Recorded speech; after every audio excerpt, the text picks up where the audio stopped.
So my mum inspires me most of all. I'm definitely a child of Margaret Thatcher because of the opportunity agenda that she had. And the one piece of advice I would give to people is believe in yourself. You can do anything if you set your mind to it. Daisy. Glad to go second, because I'm sure you're going to get a lineup of my political female role model as Andrea Leadsom, unsurprisingly, but incredibly worthy of the title.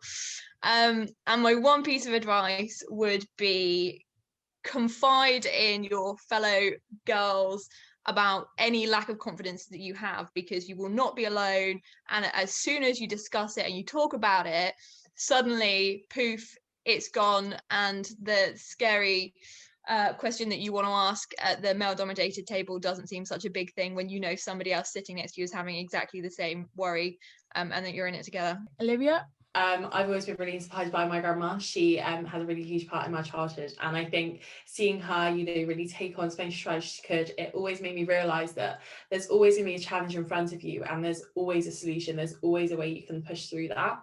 And I guess for advice, I would say definitely, never doubt yourself. Never think twice about putting your hand up, pushing something forward. It's always a case of, if you believe you can, you will do it. Pinder.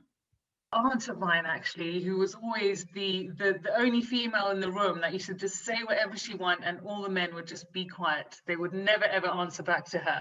So she was always a brilliant role model. My mother, obviously, I'm going to say my mom, because she was always the one that said, don't ever take no for an answer. I was a mother by the time I got into politics, and it was because of her. Growing up, obviously, Margaret Thatcher as well.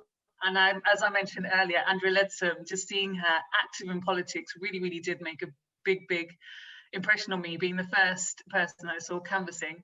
And message-wise, I would probably say, don't let anything hold you back. I'm a mum. I'm studying right now, doing my MBA, balancing quite a few things. Some people might call it madness. But I think the lesson is, if you think you can do it, just do it.